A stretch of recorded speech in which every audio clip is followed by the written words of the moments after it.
Good evening, friends. Today's topic I've already mentioned in the email which I sent you. But I want to share something with you. Rajeev came in last Tuesday from the US. And before that, before fixing up the FOF agenda, I had sent him an email that we are thinking if you can share your full experience which you took over there with our FOF members. Within 10 minutes I get an email, yes Parag bhai, I shall be willing to do that. I was under the impression that it will be easy enough to just talk. But with his jet lag and all since last 4 days, he has been really working on it, and he's really put up a presentation. Even I have not seen, but I know that when Rajeev is working and when he has to put up a presentation, I know it has to be the best. And I'm sure you people will really enjoy this presentation.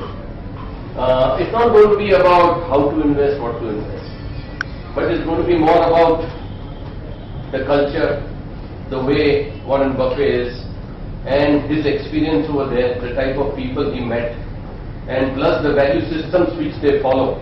I think it's going to be a very entertaining evening as well as a knowledgeable evening. Rajeev, take. Thanks. Parag, yes. Request people to put their phone on silent. Yeah, please. I would appreciate put your phone on silent and Refrain from speaking. thank you. Sir.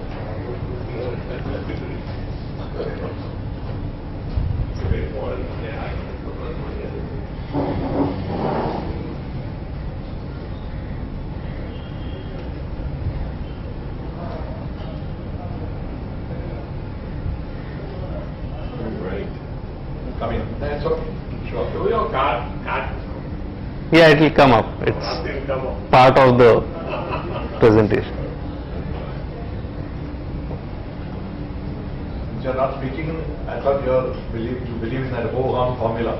When we were taught public speaking, they said keep quiet for 2 minutes. Then everybody keep quiet. Then you start.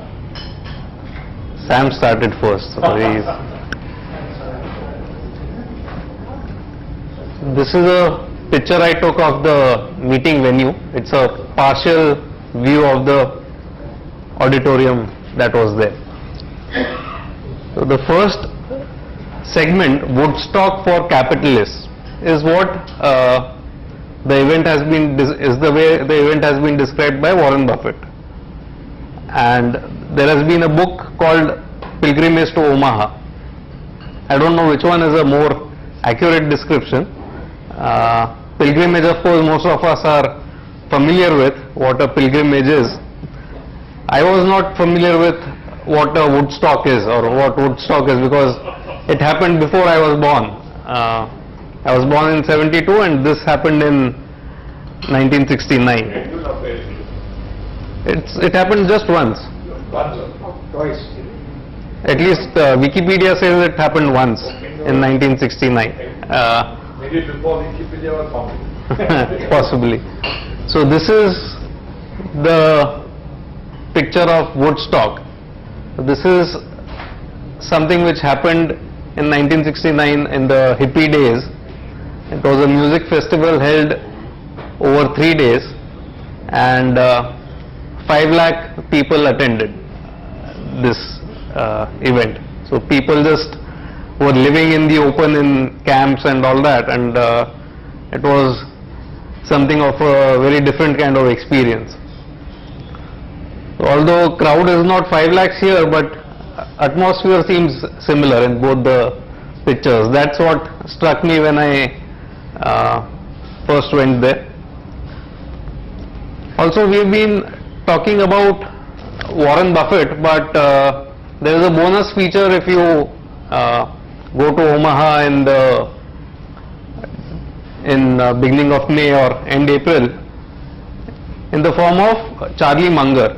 He is the vice chairman of Berkshire Hathaway. Warren Buffett is the chairman, and Warren Buffett's children say that Buffett is the second most smartest man in the world, and they say Munger is the number one smartest guy. And Buffett credits Munger with a lot of development that happened in his investment style and in his approach.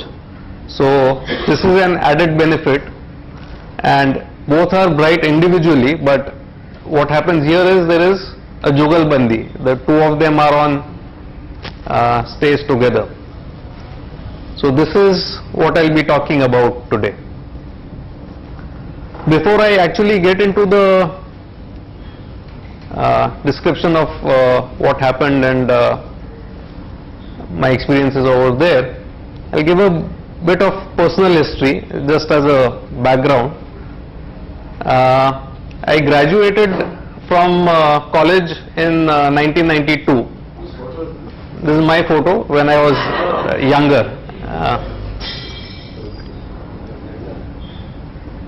I graduated in 92, and that was the year where the Harshad Mehta boom was in its full swing. Sometime before that, Manmohan Singh and Narasimha Rao were there in the government, and liberalization had started. So as a kid, I had grown up seeing annual reports, dividend checks, share transfers and all of that, but the excitement really took off in the year 92 about equities. After graduation, I went in for chartered accountancy, so 2 years I did my articleship, but somehow the allure of markets was there. In 94, I shifted from articleship to something called as industrial training with a company called Prime Securities. Now, it was not a decision which was analyzed in detail. It was based on some media hype that was there. So, in early 90s, this was a company which was called a Day Zero company at IIM Ahmedabad.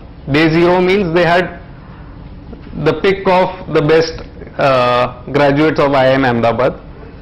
At that time, it was a company which was reputed to be paying 1 crore salary. It sounded very big at that point in time, and one of the reasons, Prime Securities. The thought process was, oh, even if one can make a fraction of what these guys are making, it's not so bad, and why waste time filling income tax returns and auditing vouchers, comparing bill with the claimed amount. Analyzing stocks and making IPOs is far more exciting. And I think 94 or 95, one of the 2 years, was the first time I heard about this guy. That time people used to refer to him as Warren Buffett, Warren Buffett, same thing. People spoke about how he invests for the long term and how he's made a lot of wealth. Also, there was talk about Benjamin Graham at that point in time. Intuitively, I was more drawn towards a Benjamin Graham kind of investing approach. So, my simple brain had the simple logic: if in one company you invest 100 and that company is making 20 rupee profit or a 5 price earning ratio, and this company is surely better than another company where you invest 100 and which is making only say 5 or a 20 PE ratio. So I was intuitively drawn to cheap stocks, high dividend yielding stocks, high asset stocks. And things evolved from there. So as a young person who entered the financial markets, I had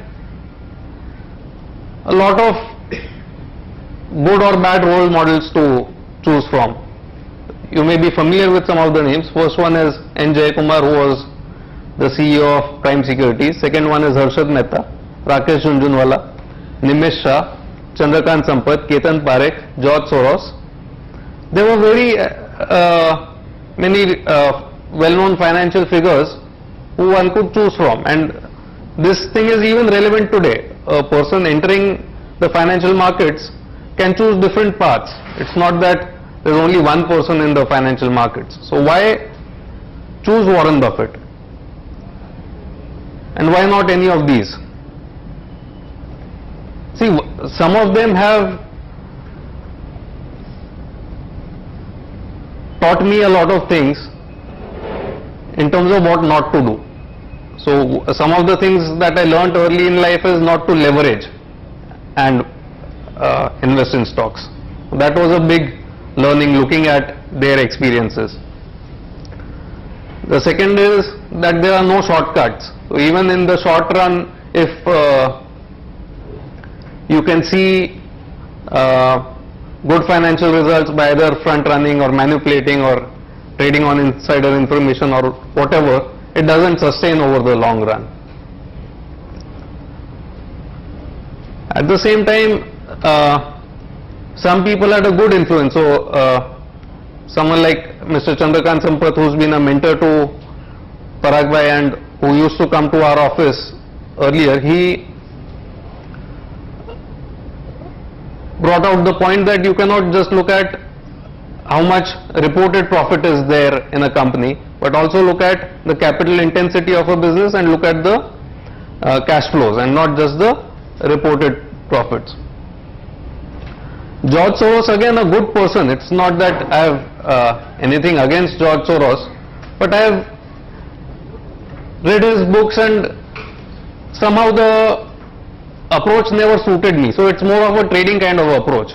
Even he is a good person, he is giving away a lot of money to philanthropy and things like that, but this is a different approach to investing.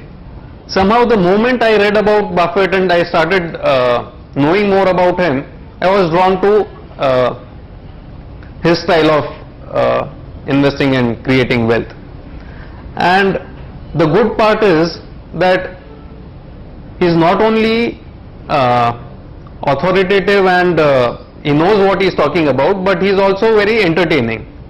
So he is very witty in his writing and he uses a lot of humor, and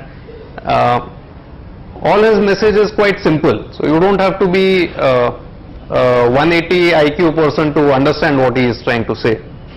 So that's what happened to me over, let's say, 6 to 8 years. Increasingly I was drawn to the value approach. The moment I read Benjamin Graham and I read Buffett, that value investing is buying something which is worth 100 at 50, it immediately struck me that this is the way to go about it.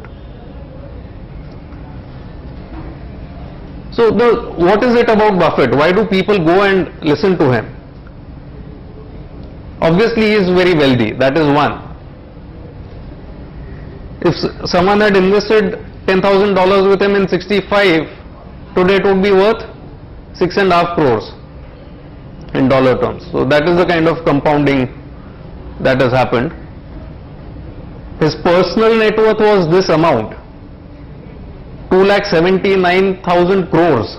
That is in rupee terms. That is the kind of wealth that he has accumulated, and he is not an inheritor.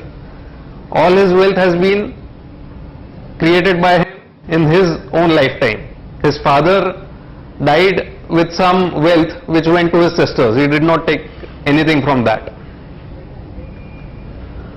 But despite this, he is humble, he is honest, he is soft spoken, he is witty, he is charitable, he has a lot of good qualities. So that is what makes a role model. It's not just being wealthy. So there are a lot of people who are wealthy in this world, but those people do not draw this kind of adulation and this kind of admiration. People who have read his biography by Alice Schroeder will say that he has had certain personal shortcomings, but still overall as a human being he has more positives than negatives, I would say. And that is what really draws this crowd of 40,000 people from all over the world to Omaha. So where exactly is Omaha? I wouldn't have heard of this city if it were not for Warren Buffett or Berkshire Hathaway. It's actually in the middle of nowhere. This is where Omaha is in the United States. So this is the East Coast, Boston, New York, all those areas, Florida, Miami, Orlando. This is California. Here actually there is nothing. It's surrounded by a lot of farmland. There is possibly a rail junction somewhere or some 1 or 2 industrial plants. It's actually middle of nowhere where people land up. It's something like the India-Pakistan match happening in Mohali. So when so many people land up in one city for a short span of time, the city infrastructure gets overwhelmed. So that's what happens in Omaha each year. When all these people come, so all flights are full, all hotel rooms are full, you can't get a cab on that weekend, even if you have to book maybe a few hours in advance if you want a cab to go from one place to the other. That's what happens to Omaha for those 2 or 3 days.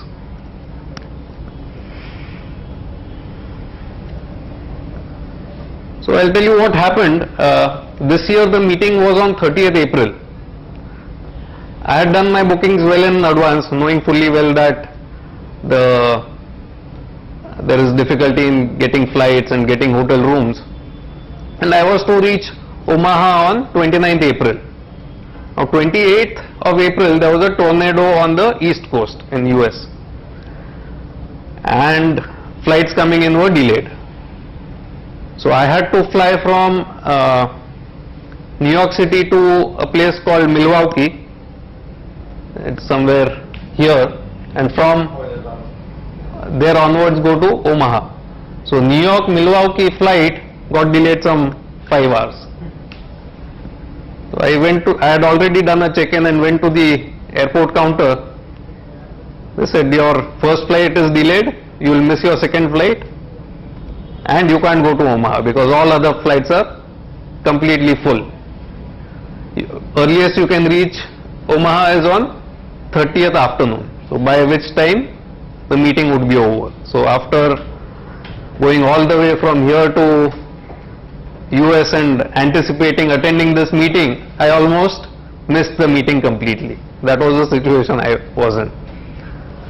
Luckily for me, Buffett in the letter to shareholders had said that if you all are facing difficulty in getting flights or if flights are too expensive, you can fly to Kansas City, which is here, and then drive down.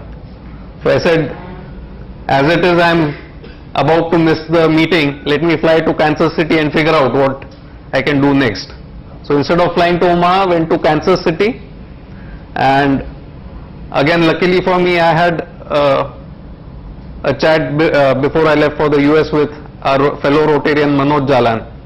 He was saying that car rental companies in US are more bothered about your Indian license and they don't really care whether you have an international driving permit. I had my Indian license and I was not having the international driving permit. Still I managed to rent a car and reached Omaha well in time.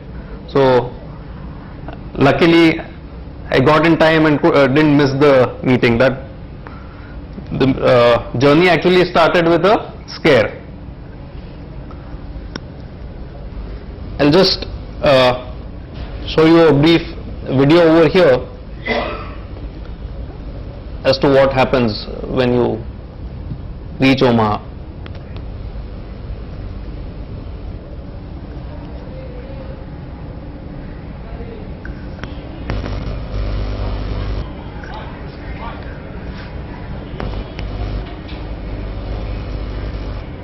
This is not a recording of the current year's meet, it's a recording of a couple of years back, but essentially the same things happen, so it will be fairly representative of what happens over there.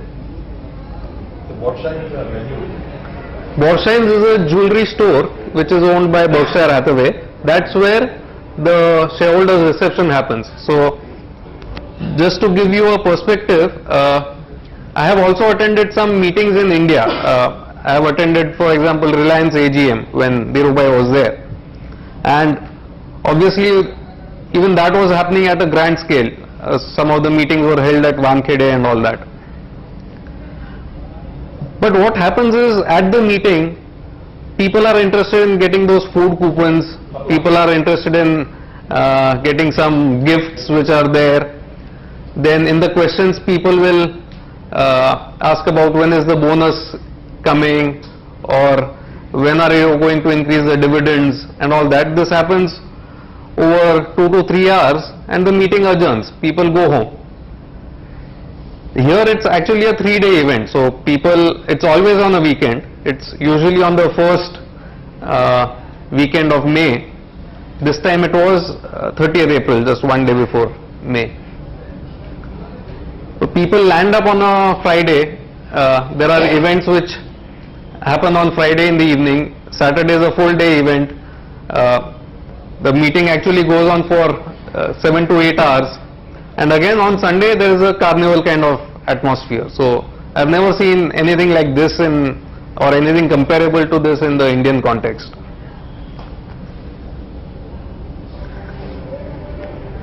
So opposite Berkshire's store, there is this big tent which is created where live music is playing, where drinks and dinner is served and all of that.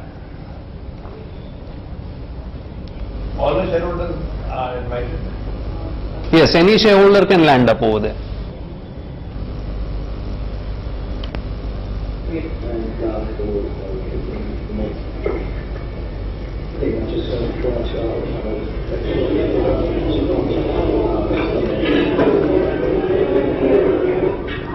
So this is something like when you arrive in Omaha, there is this Quest Center. This is the venue of the meeting.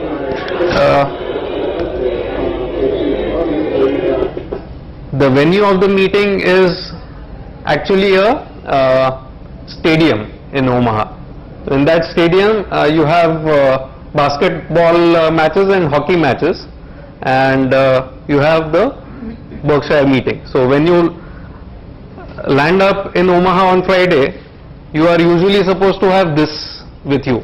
This is what is called a meeting credential. So if you wear this in your neck and you have this booklet with you, so this booklet has all the events which are there for the 3-day event, and this allows you entry for this Berkshire's reception and various other events. We'll go through all of them. And it's fun, but in my case I had sent them a letter saying I want to attend the meeting and these are the details of our shareholding. This came to our office after the meeting got over. So when I landed in Omaha, I had nothing of this.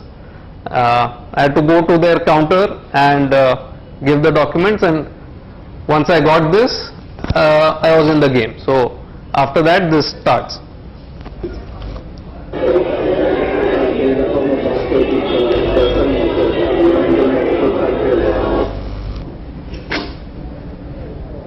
So this is Omaha night time on Friday evening.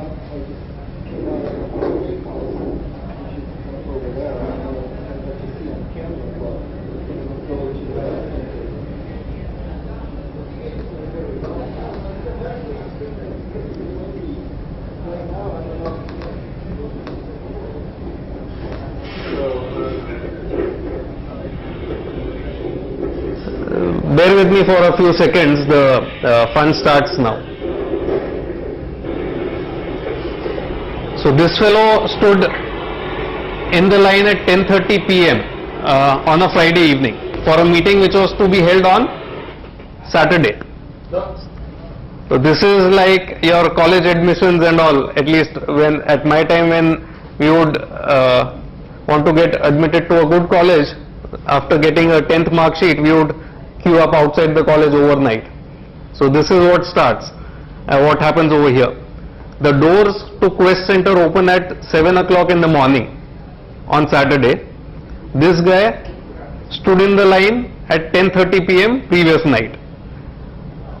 And Omaha is quite cold end April, beginning May. So sometimes it rains, sometimes it's very windy and quite chilly over there, and let's see what happens. So this is 10:30 p.m.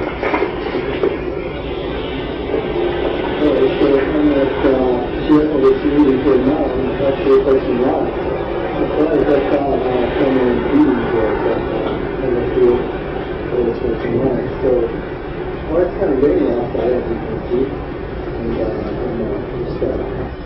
turn off some more layers, and that is just going to take off until getting small thermal classes, it's pretty exciting.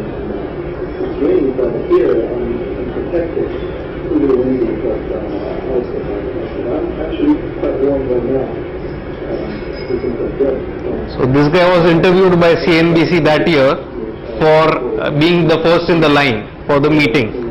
It's also a media circus. So just like we see all these OB vans lined up outside Bombay High Court when Kasab's trial is going on, or outside Wankhede Stadium when a IPL match is going on. Similarly, you have lots and lots of media vans outside the meeting venue.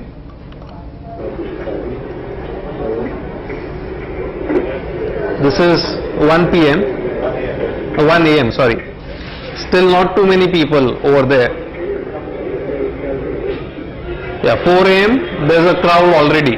4 a.m. in the morning there's a crowd.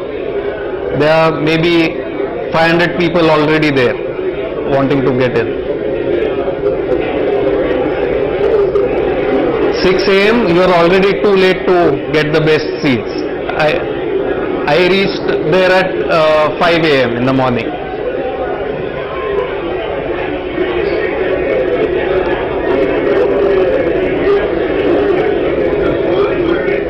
Look at what happens when 7 a.m. happens. Look at what happens when doors open. Oh, I think.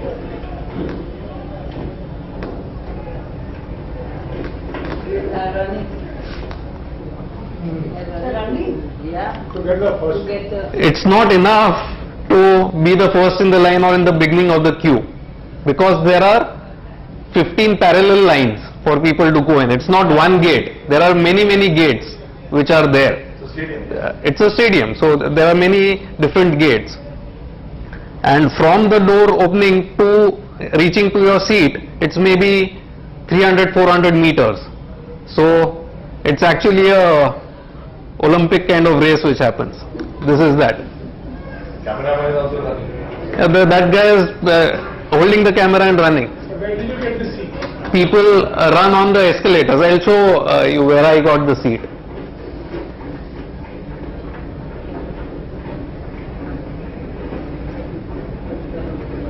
And while people are running, there are security guards all the way. They keep shouting, please walk, please don't run.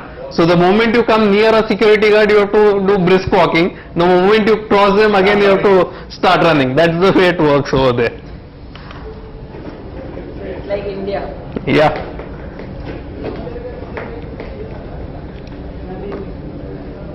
Yeah, you have to get a bunch and get a box.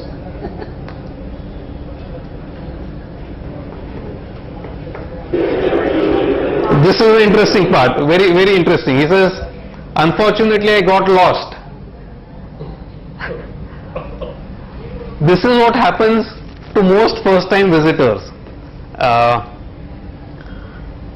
Repeat visitors are at an advantage here. First time visitors are at a disadvantage, because after going in you don't know where to go.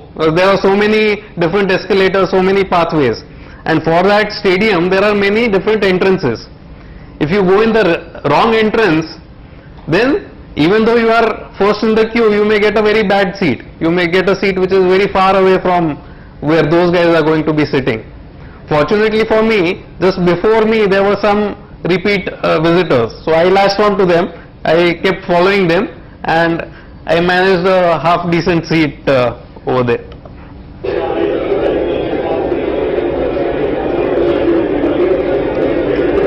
So there are these large screens which project them sitting over there.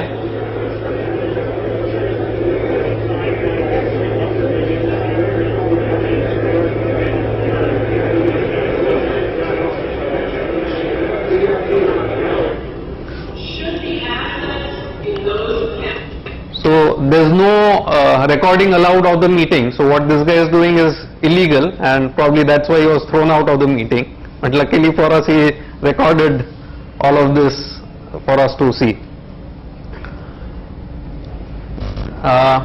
Before the meeting actually starts, so 7 o'clock the doors open to the venue.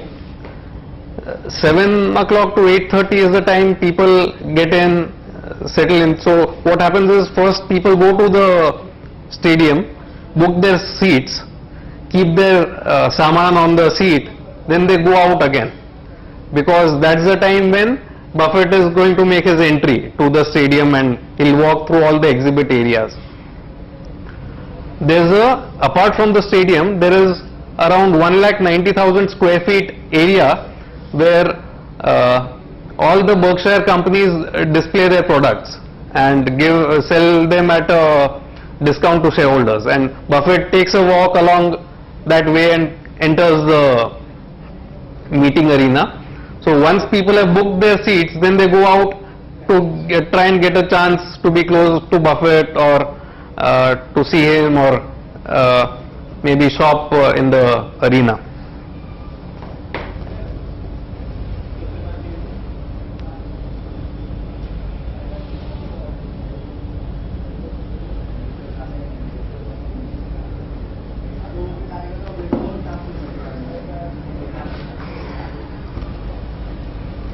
So Dairy Queen is one of his companies, has excellent ice creams. This is one of the venues where some shareholder events happen.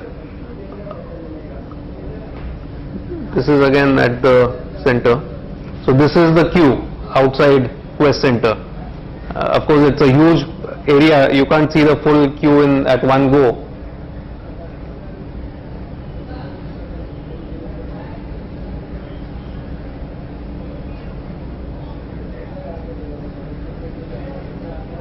We'll be coming to the exhibits, so I'll show some of the exhibits and then we'll move forward.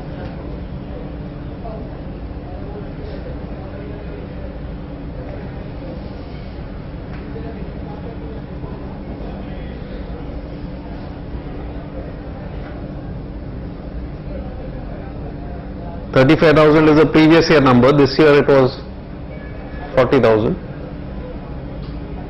I was sitting somewhere here, so it was to the right hand side of the stage, somewhere a few rows above. Interesting part is, in the stadium there is a section where people can't actually see him, and they can only see him on the screen, and even that gets packed, and then people have to be accommodated elsewhere.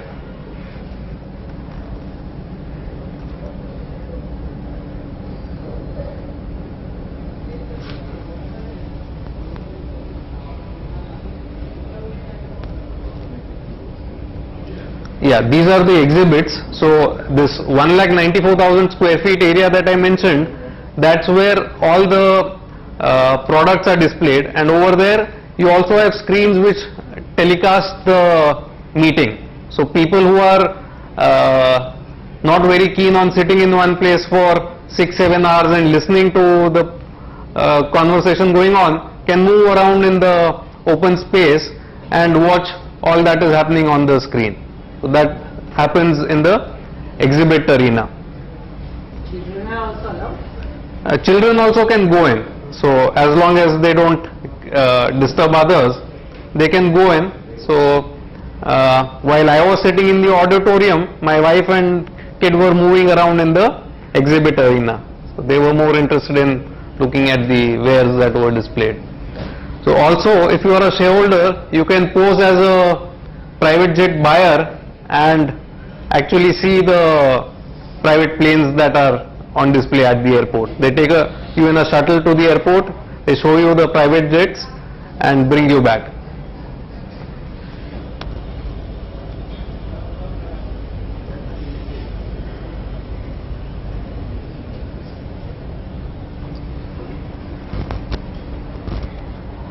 So we saw the shareholders reception. Yeah, also Berkshire Hathaway owns this company, Nebraska Furniture Mart, which has a shop or a shopping complex which covers 77 acres. Oh, it's something which is unheard of in a place like India. We don't have any shop which is so large, and a lot of shareholder events happen over there. So there is one Quest Center where activities happen. There is Nebraska Furniture Mart. At the airport, as I mentioned, you have NetJets, which is a fractional ownership business. So just like you can become a Club Mahindra member and avail of 7-day holiday, you can become a NetJet member and get a certain number of hours of private jet flying in a year. And Borshin's, which is a jewelry store. So after the meeting got over, this is the picture that I got clicked outside the venue. The place behind is Quest Center.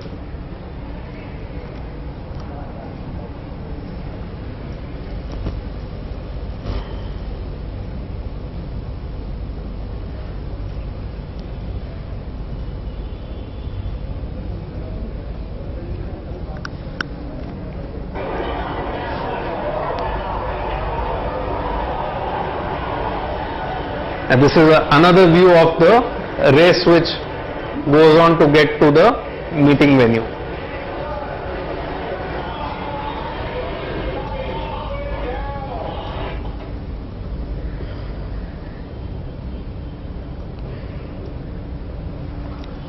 The next day I got to see Buffett quite close, and which was quite rare considering 40,000 people were jostling on the first day to get a good seat, and people booked the seat and went out to be close to him. On Sunday, there was an event at the jewelry store, which is Borshin's, where there was a carnival kind of atmosphere, and where I got to see him up and close. So that's Buffett. I'm also in the frame there.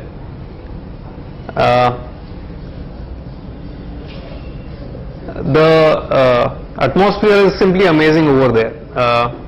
You have magic shows happening, you have bridge tournaments happening, you have chess, there's a lot of food and drink going around, live music, and of course jewelry sales. So this is Bill Gates over here playing bridge. Again, anyone as a shareholder, anyone fond of playing bridge could have a chance to play with Bill Gates and Buffett over there.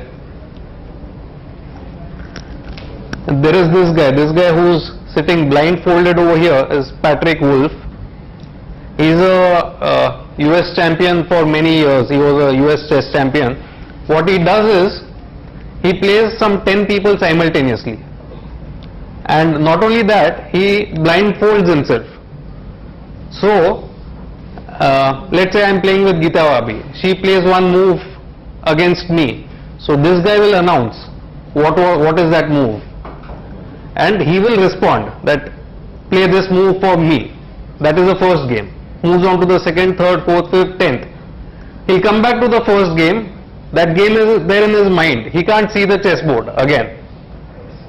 And from his mind, when he gets to hear the second move that Bhabhi has played, he'll say, now play this for me. So in his mind, at a point in time, 10 games are going on against different opponents. He can't see any of those chess boards, and he wins almost all of those games. So Patrick Wolf, if I'm not mistaken. I can get the name for you again. It's there in his letter. So the magic show also was quite good. Earlier there used to be a small Chinese girl, maybe 9 or 10 years of age, who would play table tennis against anybody who challenged her, and she would beat all of them. And Buffett, as a joke, had brought along a tennis racket that was this huge, table tennis racket. He said, I'll beat you with this racket because you are so fast for me. It's a carnival or a It's a carnival. It's a, as he describes, it's a Woodstock kind of thing where people. People who attended are not serious business. There's no business there, only making speech. Everyone is either a finance professional or a long time. These otherwise come for entertainment. There are people who come for entertainment, and it does not cost much to become a shareholder. So for $83 or $84 you can become a shareholder. But Omaha is middle of nowhere. You still have to spend on the airfare and you still have to spend on the hotel room to reach there. I'm sure people coming from Omaha or people coming from nearby areas will be coming just for fun, free food, free entertainment. But people who travel all the way, most of them are serious. Of course, you have family members who come just for fun. So my wife and my daughter, they had no investing business over there. They just enjoyed themselves. I also took around, went around Omaha, took a look at his residence and his office building. This is the house where he stays. Surprising thing is there is no gate to his house. Anyone can walk in and ring his doorbell. I'm sure there would be 1 or 2 security guards inside. Earlier he had none, but now he has 1 or 2 people who are there with him just to keep fans under control and let them not go overboard. Not that he fears any violence or anything like that, but a simple house, a place where he's lived for 30-40 years maybe, and slightly larger than the neighboring houses, but otherwise a typical American home. He has maybe 1 or 2 cars parked outside. That's it. This is his office building. He stays maybe 15-16 blocks away from his office. People don't walk too much in the US, so people drive down, but otherwise I would call it walking distance from his office. So he doesn't spend too much time commuting, basically does what he enjoys and has fun in life. I'll be covering a lot of, I have already covered some things relating to his approach to investing. I'll be covering some of the things that were discussed and some of the stock ideas that came out in detail later on. But essentially they were asked as to, if you had 50 more years to live and you could develop competence in some area, what would you do? So Charlie Munger said, I would try and understand energy more and I would try and understand technology more. So energy, they said that there is a finite amount of oil and gas which is there in the earth, and the more we dig and the more oil we take out, the faster we are consuming that. And 50 years from now we'll still need to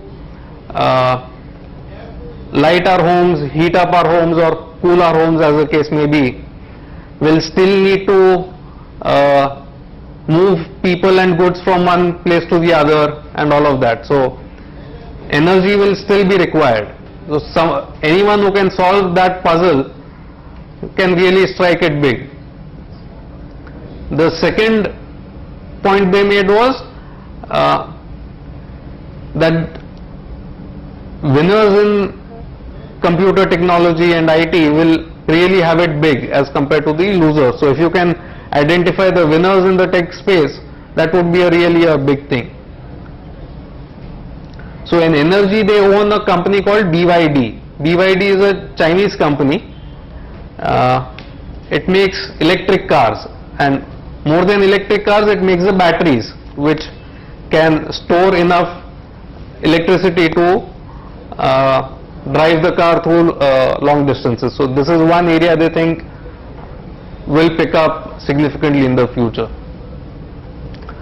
They've also been making a lot of positive statements about Google over many years.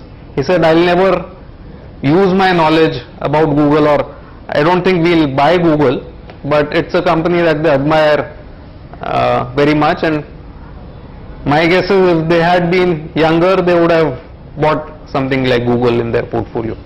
So we'll be discussing some of these things. Energy, of course, we have discussed some time back. Essentially, this is the gist of what happened in Omaha. I was very skeptical going there, honestly. So until about 4 or 5 years back, my view was, why spend so much money, spend so much time and energy going all the way? One would rather invest that money and make profits rather than blowing up this money.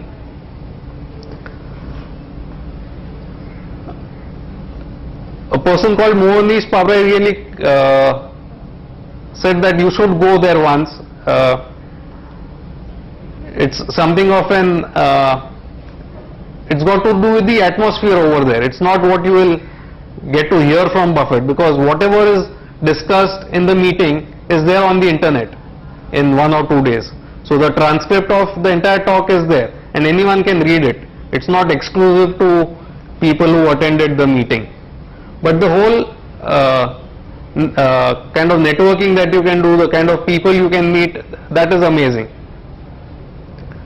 And it was something that I felt I should do before I die, as the people say, things to do before you die. Here, the thing was before either of them die. Buffett is 80 and Munger is 87. So I said, each year going by, the chances of both of them being there at the next meeting, probability just reduces. So while they are in good health and while they are running Berkshire, let me go and take this experience. Despite having read all that they have written, despite having listened to their interviews, the key takeaway for me was that they simply enjoy doing what they do. So these guys won't do even a small thing which causes them mental discomfort, and money is secondary. I think that is a key learning for me, apart from investing lessons, is that never do anything that you are not enjoying doing in life. If that happens, then work is fun, it's not work anymore. Thanks a lot. Thank you for the patient hearing. I'll be happy to take any questions that you have. Rajeev, what was some discussion about Skoll? This meeting was actually under a shadow. For people who are not familiar with what happened, there was an employee called David Sokol, who was widely considered to be the next CEO for Berkshire Hathaway. So until 2 years, it was almost a given that David Sokol would take over the operating companies of Berkshire and Lee Lu would take the investing portion. We had seen a Lee Lu video earlier. As it turns out, Lee Lu did not take over investing side, and another guy called Ted Coombs came in, and David Sokol also was effectively thrown out of the company. David Sokol did something in the nature of front running. So David Sokol was in negotiation with Citibank and a company called Lubrizol, which Berkshire acquired. And before Berkshire announced the acquisition, David Sokol bought shares in his personal account. This is illegal in most companies as per their code of conduct, and if he were in the securities business, that is in stock brokerage or money management, then he would have definitely been sacked by his company. Also, SEC is now probably going to investigate these transactions for insider trading and front running. So this happened just before the meeting, a couple of months before the meeting. And David Sokol was a blue-eyed boy of Warren Buffett. And in the press release that Berkshire Hathaway gave while announcing the departure of Sokol, he was not very harsh on David Sokol. So people felt that he was allowed to go away lightly. And a lot of questions were expected at this meeting. And questions actually came up. So people expected a very stormy meeting. People said shareholders will just get very angry, they'll shout at Buffett and this and that. At the beginning itself, he said, I plead guilty. He said, it was not the smartest press release that we drafted. He said, probably we could have done better. But the reasoning that they gave was disarming. He said that what Sokol did was inexplicable and inexcusable. There is no explanation for it, there is no excuse for it. He said we could have legally terminated him or we could have accepted his resignation. We accepted his resignation. People said, why did you do that? Why did you not terminate him? He said if we terminate him, he can sue us for wrongful termination or whatever. Then we go to court, it becomes bitter. Resignation achieved the same result. He said, why did you all not criticize him? Or why did you all even have some words of praise? In the press release that they put out, they gave all the facts of front running and at the same time they listed out the good things that Sokol had done. They said we just wanted to portray things as they were.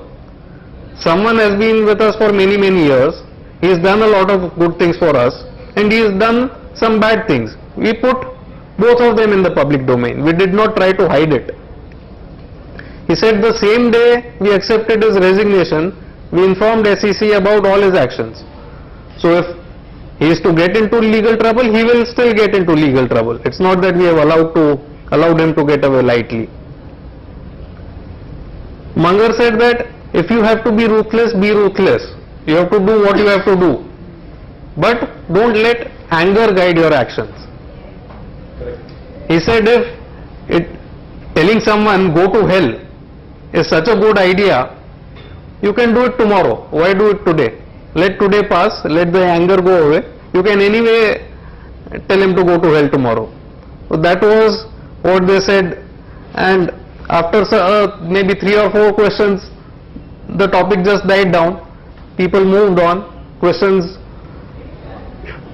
reverted to the state of US economy, investing ideas, companies, businesses and so on. What are the questions they were asking? Did you ask any questions? I did not ask any question. The way it works is, You tell in advance. no, there are 3 journalists who attend the meet or who are next to the stage. So there is Andrew Ross Sorkin of New York Times,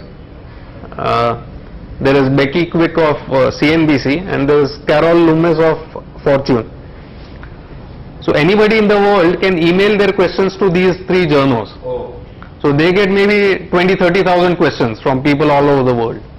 They select the best questions and they ask questions to Buffett. So this is 50% of the question quota between 3 of them. The remaining questions are to be asked by people who are attending the meeting. So there are some 12 or 15 mics. There are numerous mics placed all over the auditorium. People have to rush to those mics in the morning. We saw that running race. After rushing there, people have to give their names. I want to ask a question. Oh. So there are many people who do that, and then there's a lottery which is pulled. So people who get lucky get to ask a question. I was a first time attendee. For me, getting a seat was difficult enough, so I didn't try to get to the mic. Do you have in mind anything you wanted to ask? I mean, Not really. some philosophy that was aroused. Not really, actually. See, he is 80 years of age. He is running Berkshire Hathaway since 65.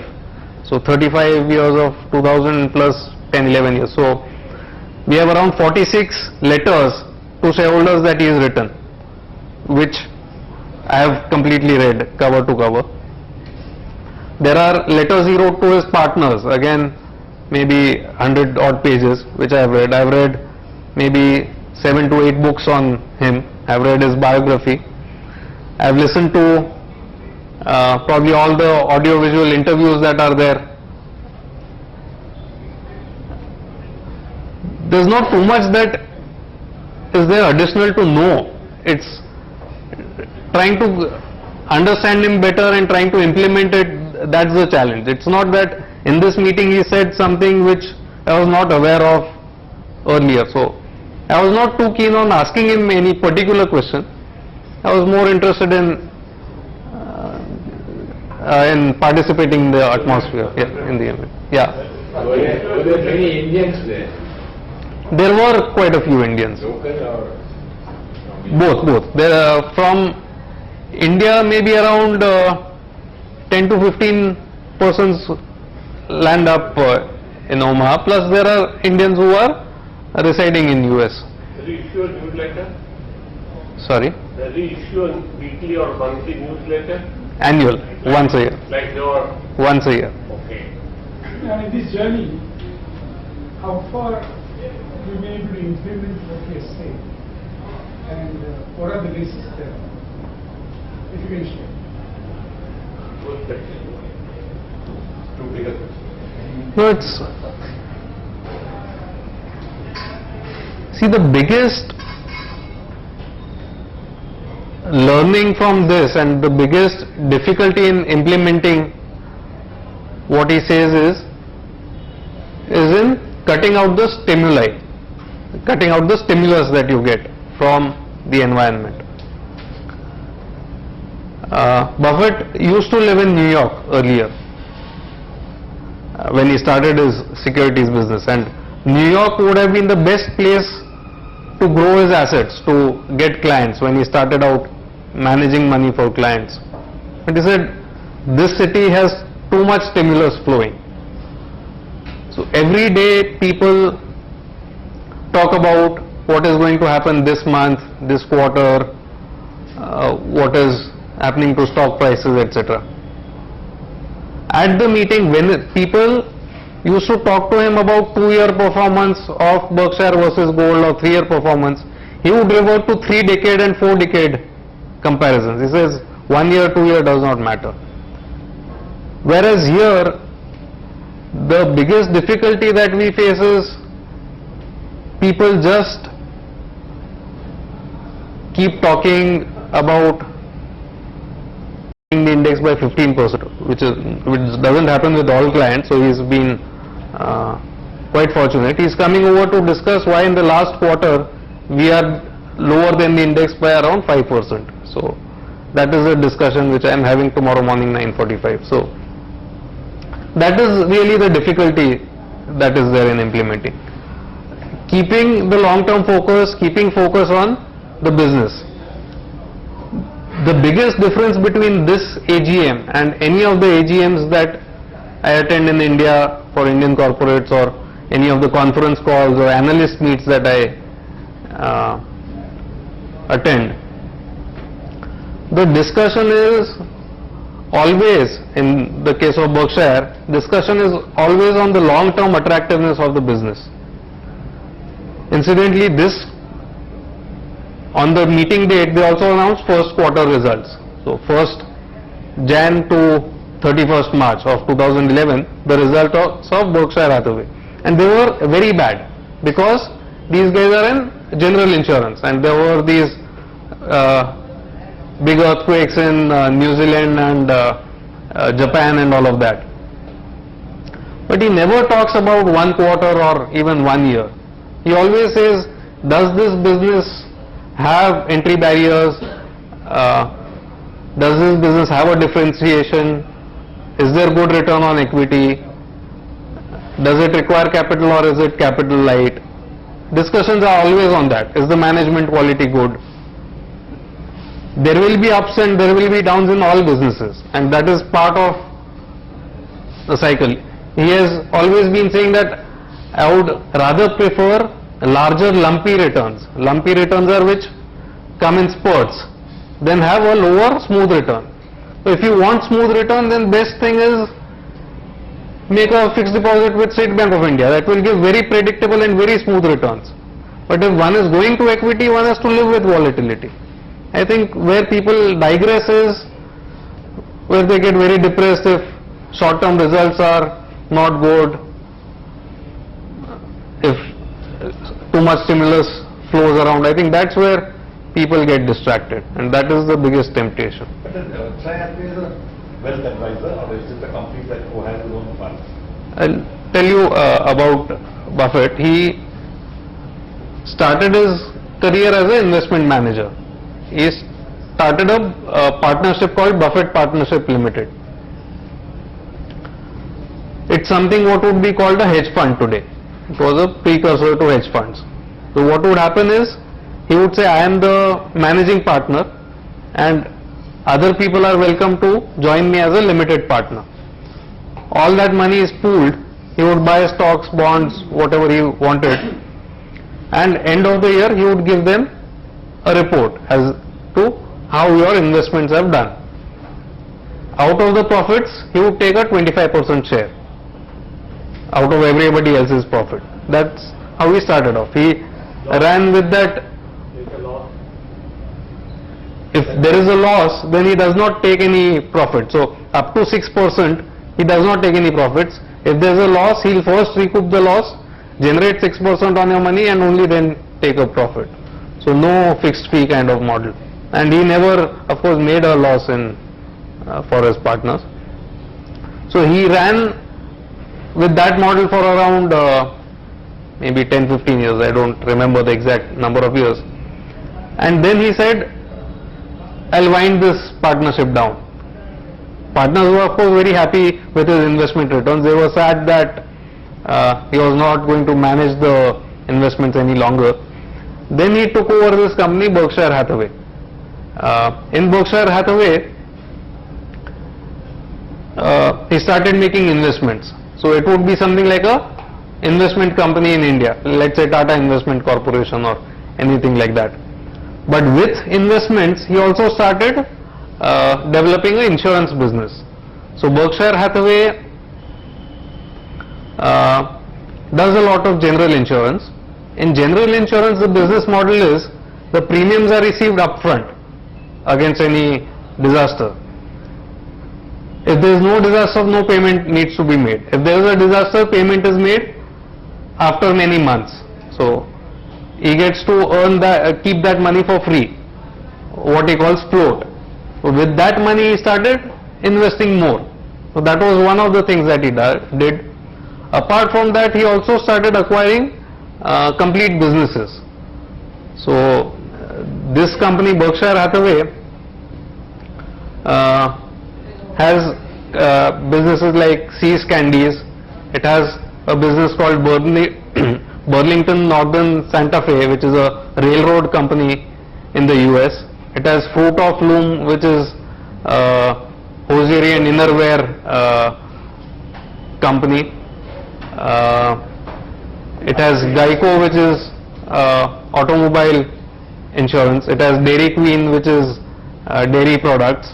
So it owns many businesses. It has this Nebraska Furniture Mart. It has this Boschens, Lubrizol. It is a collection of various businesses. Apart from that, they also have large stakes in listed companies. So it's one of the biggest shareholders in Coca-Cola, for example. It used to have a big stake in Gillette. It owns big stakes in American Express, the card issuer. Does he always buy or does he not sell some of his investments? He says his best holding period is forever. He holds up, Usually he holds on. never sell. It's not that he never sells, he does sell. Seldom. Does he involve in the management of this company? No.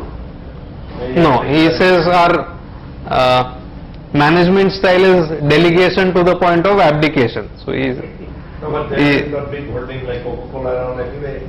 They won't- He sits on the board of Coca-Cola, but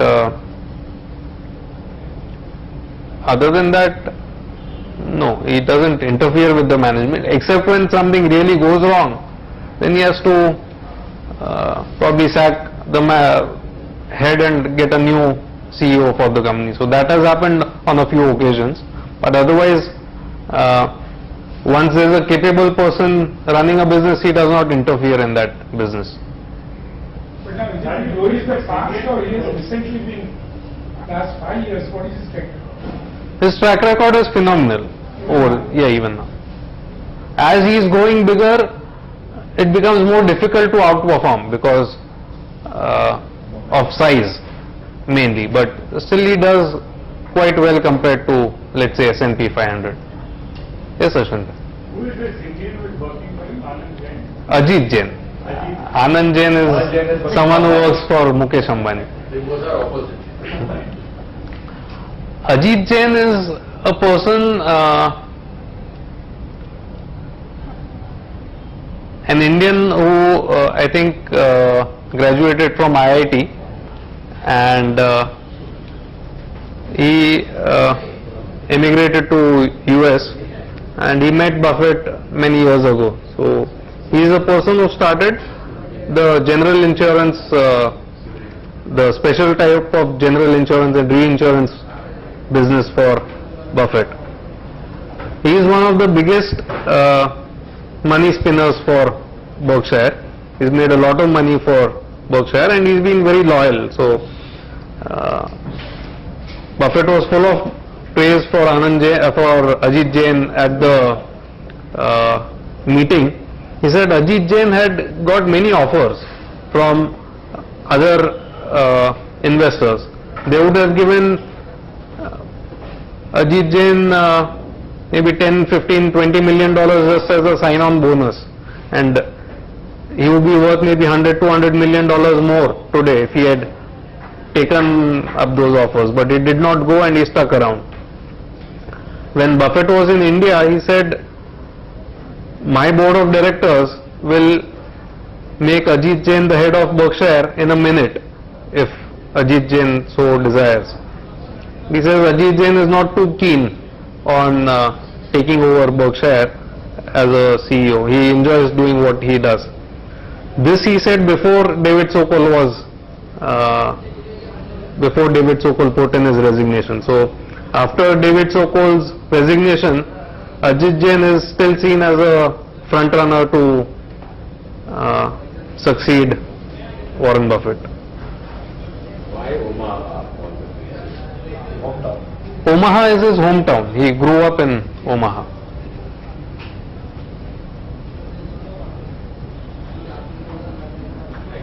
Thanks. Anyway, so you can have any informal questions. Rajeev, thank you. It was a good presentation. I hope all of you enjoyed the same. Now, Mohan, it's your turn. Thank you.